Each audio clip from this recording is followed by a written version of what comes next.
Welcome to another Good Dads podcast. I am Jay Fotsch alongside Brian Mattson from the Downtown Church. This is The Difference a Dad Makes, and we're swap-swapping you. You are now a guest. I'm a guest. You normally do the intentional dad, but you are a guest on Brian's this is theme. our podcast here. And today we're talking about preparing children for independence. Yeah, which I'm really good at this. I got a 4 and a 6-year-old. I've moved them out to the garage full time. They just live out there, no electricity or water. So you guys will figure it out. Independent living. Yeah. Right there. They get themselves to school. I don't think it says apartment living. I think it says independent living. They're like... For seniors? I still have like kids in our bed at times. I'm thinking like, hey, you moved them out to the garage? Hey, let's listen to this guy. How do we do this, Brian? I will say sometimes that's a scare tactic Dad uses when he is at the end of his rope. If you guys don't quiet down and get in bed, you're going to sleep in the garage. Uh-oh. Okay, we'll brush our teeth. Ship up. Yeah, Yep. exactly. Okay, so when we talk about independence for children, we're talking about age-appropriate responsibilities. So where can we start with this, Brian? Well, I don't know. I think a lot of families do this. You know, when I was a kid, I got an allowance. It was just, this was our payment of being kids is how we looked at it. But I think it's changed a lot in the last 30 years is you have things that you do as part of the family. Yeah. And that's what your stipend comes from. You know, if families do that. And so my kids, Sure. like I said, they're pretty young. So we have a chore chart. These are things that they're responsible for. Hey, you need to bring your laundry to downstairs. Mm-hmm. You need to unload the dishwasher. You need to set the table, clear the table.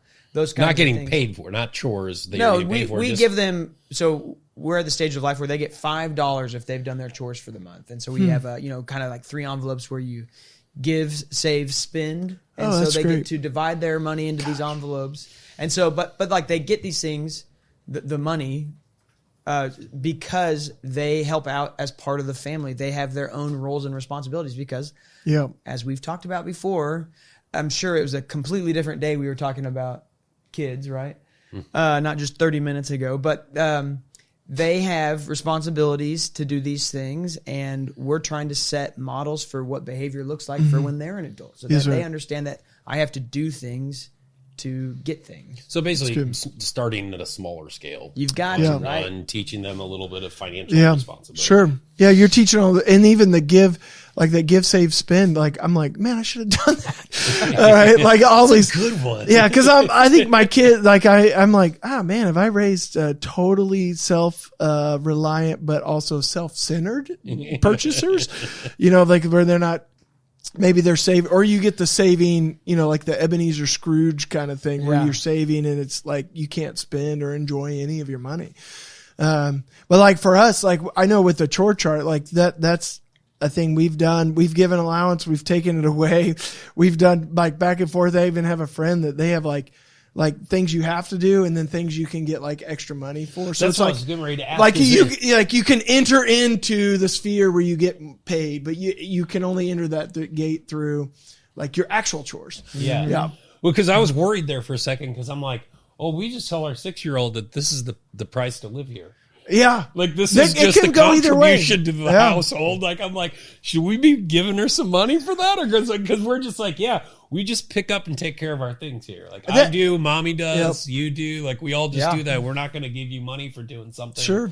that you should just do already. And I think that's where Brian was saying, it depends on your family, right? It depends on how because it sounds like he's using the money as an opportunity to teach another lesson. Yeah. And that way. And so it's like just growing all of those together because I feel like we got to teach like 20 things and we never have enough time. And we're all experts at exactly how to be a parent, right? So I'm just making this up as I go too. Hopefully this Come on. sticks. Yeah. That's it. Which ones do you omit though? If you have 20 things and you're like, I'm not going to do the financial thing this month. My kids aren't mechanical at all. They're not going to fix anything. That's why we save our money so I can pay professionals to do stuff. That's good. So you're not plunging underneath the toilet. No. Like, it's like they've watched Dad try it before, Yeah. but then they've also seen Dad fail at it That's before. good. So you guys both kind of hit on it a little bit as we're talking about preparing children for independence. You know, when you said self-reliant, You know, is there ever that time being a dad where you're like, ooh, I think I'm doing too much, or maybe I should let them learn on their own, kind of a thing, or I should pump the brakes on this? Because I think as a parent, you know, you just want you want to protect and love, and that's your natural instinct. But where do you have to kind of step back? You know, I think it's interesting. I think part of it comes from you have to have enough margin in your life that you can't, that you have the time to allow them to figure it out. Because sometimes, you know, you get rushed as a parent. You're like, just give me that. Let me do it real quick. Let me do this for you, or let me finish this. So, but if I've built into my life an extra 15 or 30 minutes to say, hey, can you do this for me? And I just know they've got some time to get this done. I'm not in a rush to go to the next thing because I've, you know, tried to build that into my schedule.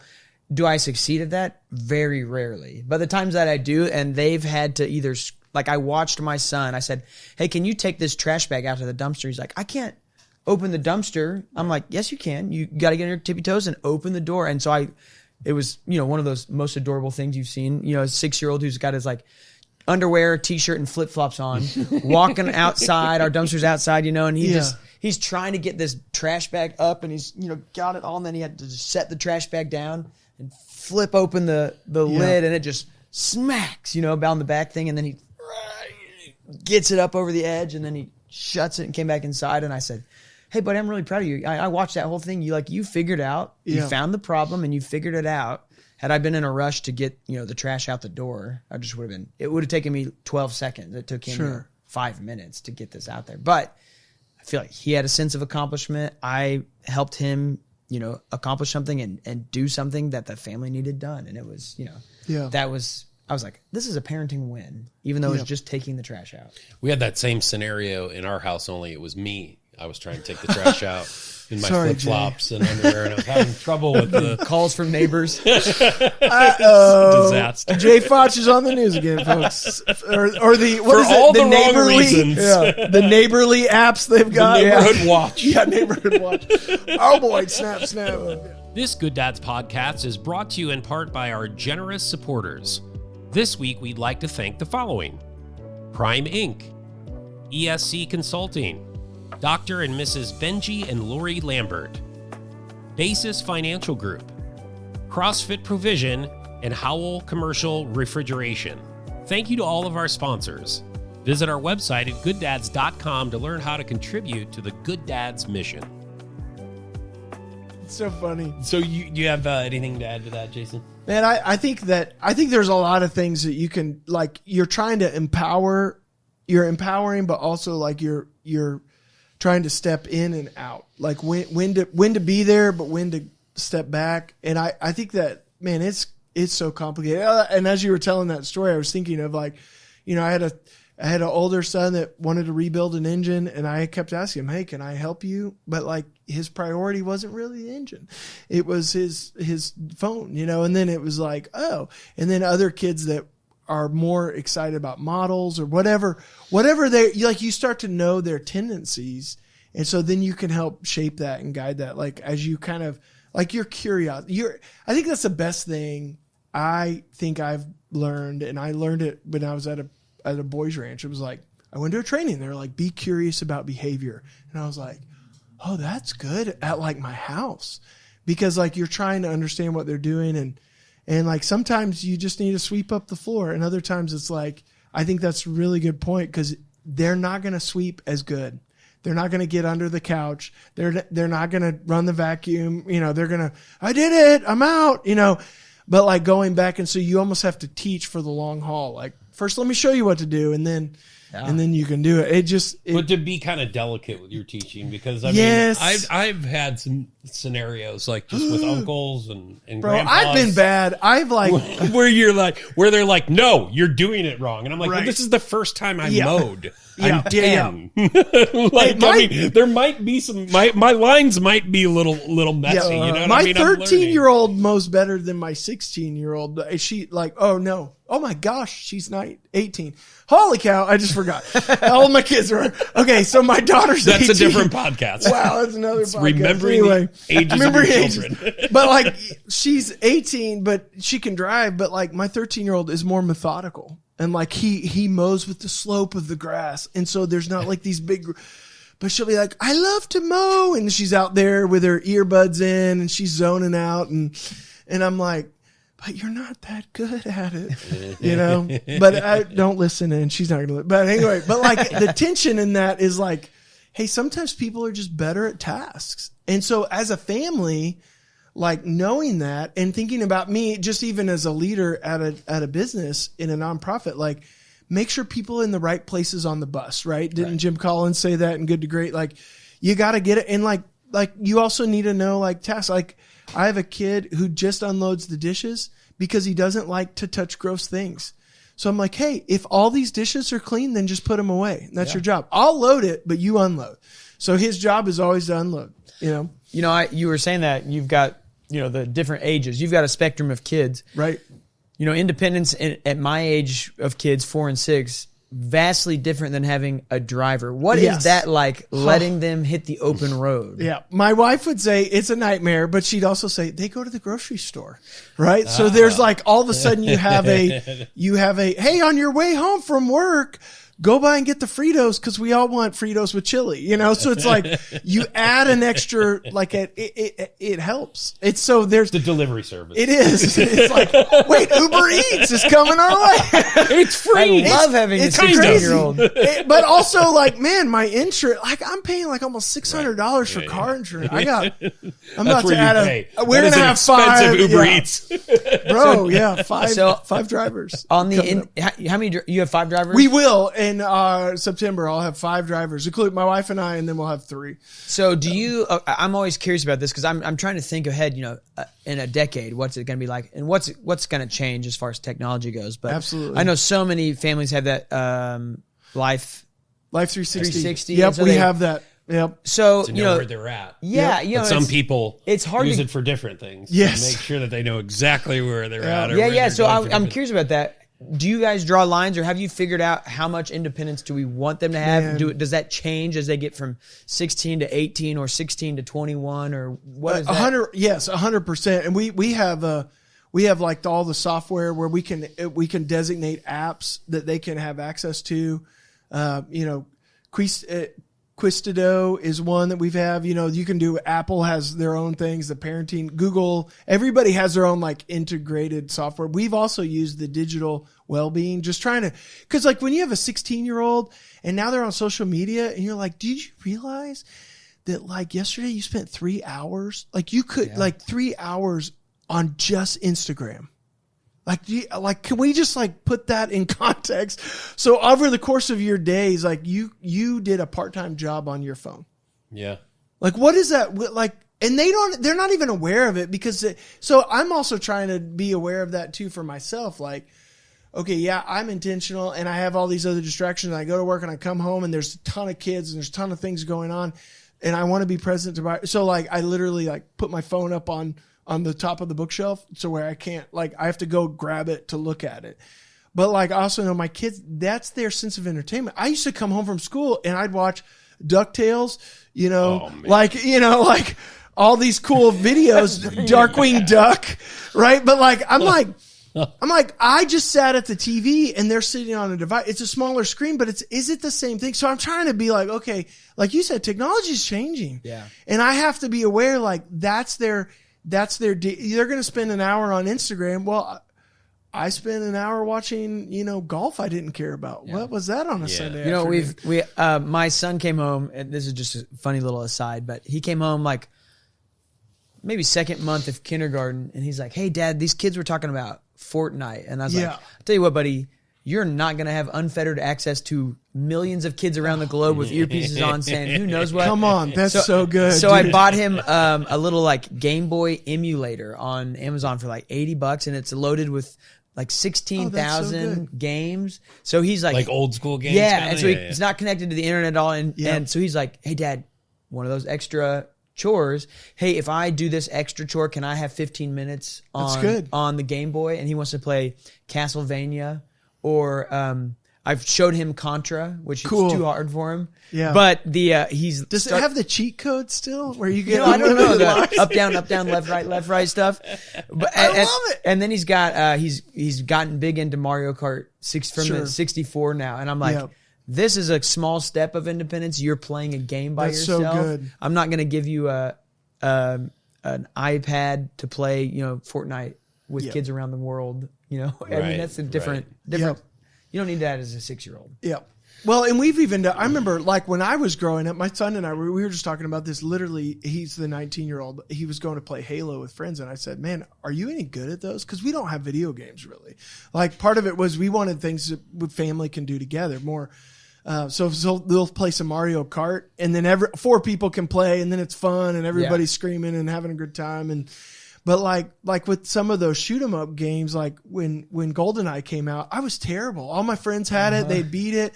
And I was a sucker. Like they were just getting kills on me. And he said the same thing. So we connected over that, but also with yeah, he's not a video game guy. Yeah. I mean, so like everybody's got these different things, and another thing is like some people, my friends I have, that they're huge hunters, like hunter fishers. Yeah. They're going to kill, like bringing home deer and game meat. And I'm like, I don't really kill things.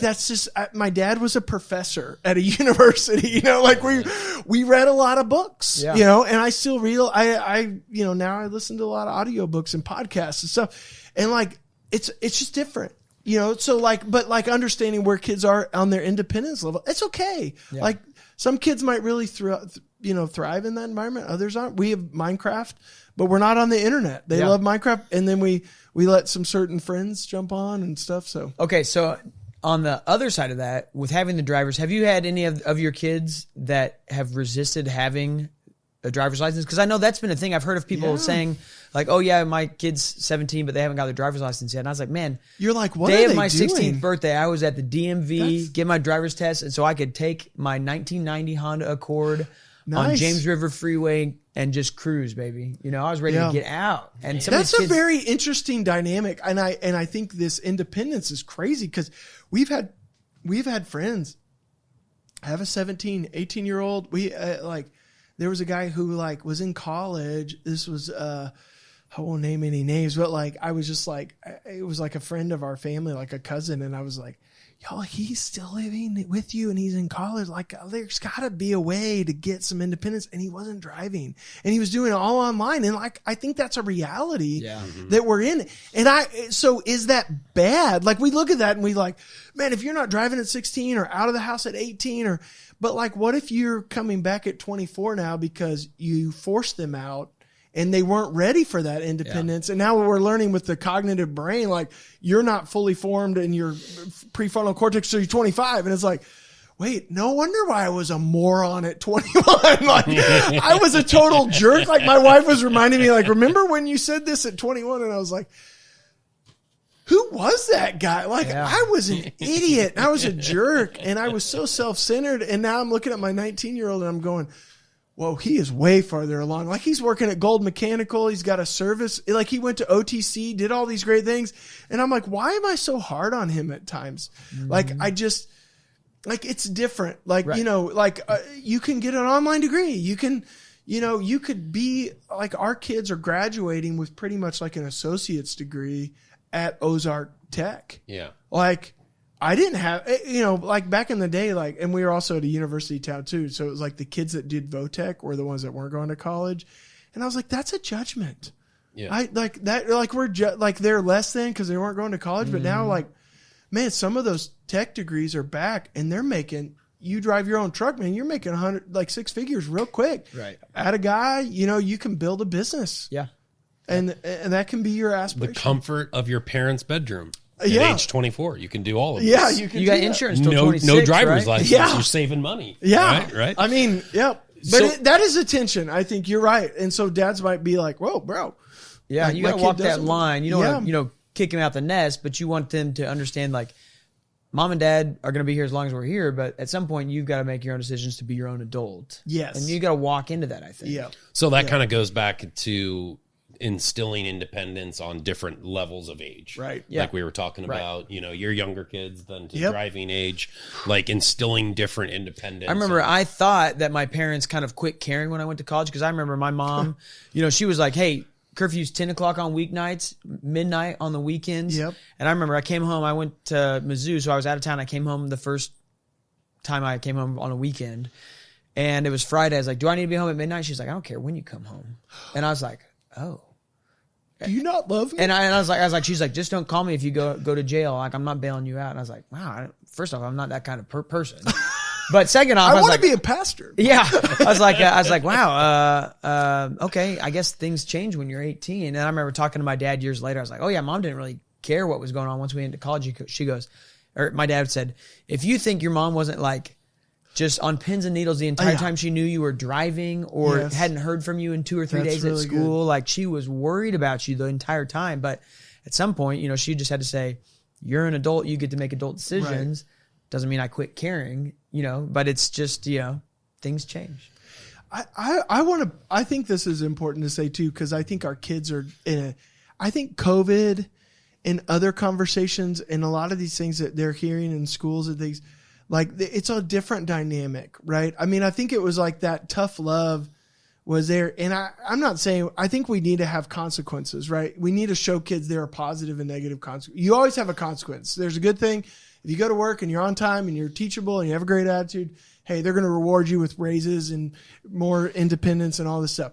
But if you don't do that, but also know that like, there's like, maybe there's more of a bubble and there's more of like these things that, like helicopter parents are real and like, you know, everyone's getting trophies and all these things that are going down. And so like, it's weird because we want, and maybe that weird word is not right, but like, it's just different. And so I have to be a different type of parent than maybe how I was parented. Like you were saying, like, you know, did my dad ever make a mistake? Not that I remember until like, you know, like there's just, and so I think like, maybe I didn't have independence, or like my brother who's 9 years older than me was like, dude, you guys have no curfew for this kid. Like he was watching me one weekend back to what you were saying. Like I could just come home and they're like, does he have a curfew?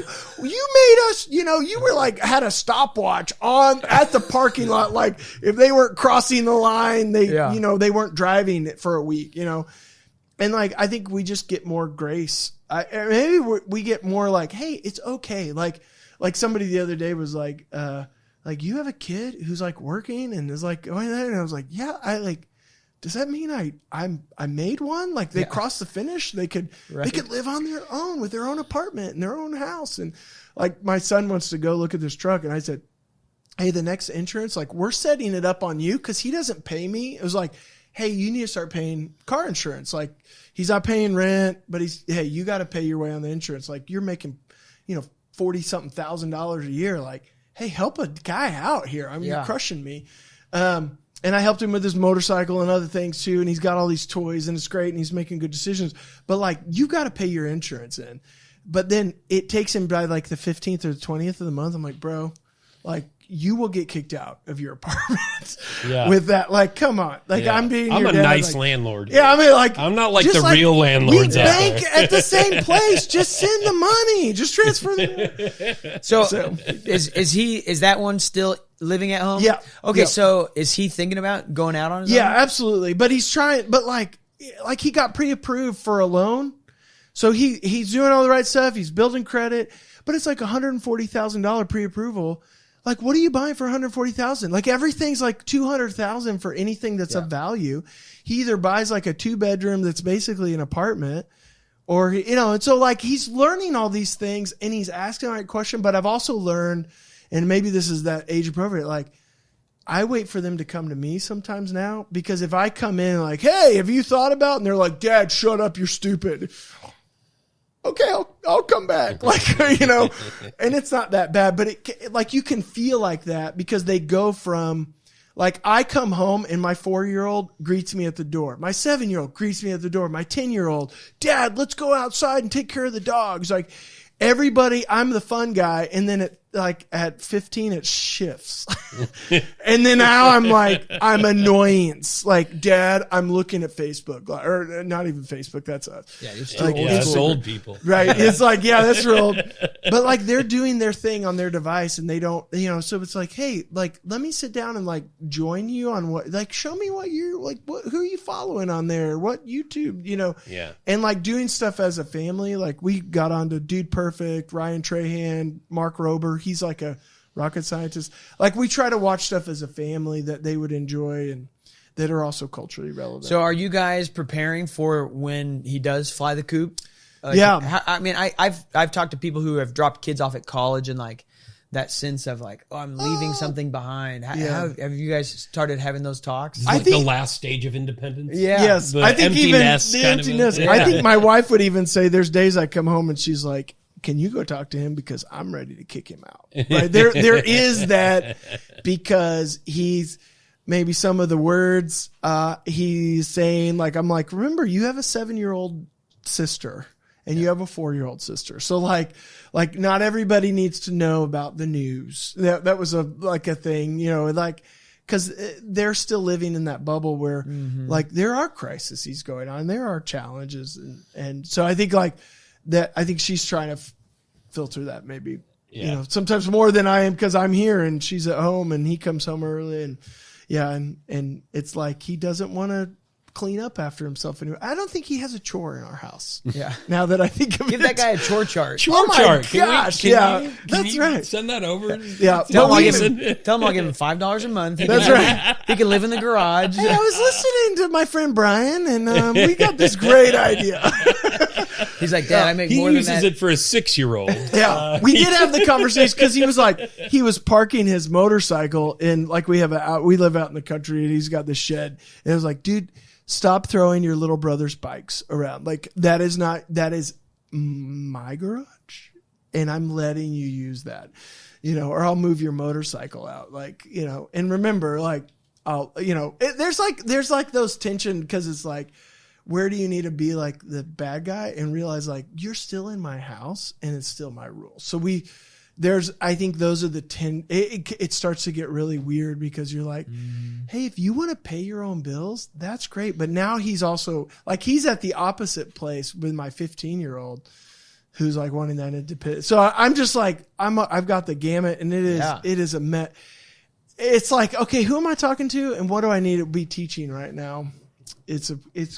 It's a delicate balance. Yeah, it is. All right, Brian, some closing remarks about preparing children for independence. Well, I think it's true what Jason's saying. You got to kind of know each kid's personality to understand what that independence could look like in the healthiest way for that kid, because you don't want to just force a kid who's uncomfortable into doing something they're not ready for or having that independence. And so I think, you know, knowing your kids is a big part, and you know, making those decisions together about what independence looks like goes a long way. Because it sounds like the 19-year-old got a good head on his shoulders. Yep. He's ready to be independent, but it's just not feasible currently. And the 15-year-old might just be like, I'm going to get that driver's license and get out of here, or, you know, whatever. Yep. I'm not going to be like him. Yeah, that's right. That's right. I'm not living at home forever. Yeah. I guess that was a great summary. I think for us, even just being like joining them where they are, I think that would be another, you know, as the sort of intentional, hey, being curious about in their space and just jumping in where they are and then knowing them, helping them know themselves so that they can know. I think that's really sweet. I love how you said that, like knowing them and being aware of them and where they are. And I think that's just us we're a guide. Like think of yourself as you're a dad, but you're also you get the front row seat of watching that human like become the best version of themselves. That's kind of a fun space. Yeah, for sure. Don't be annoyed by it. Embrace it. Yeah. And send him that chore chart. Yeah, send him that chore. Yeah, I'll be looking for that on if you will. Jason Hinson from Victory Mission. Yeah, thank you. Brian Mattson from the Downtown Church. Thanks for having me. The difference that dad makes. Thank you guys. It's huge.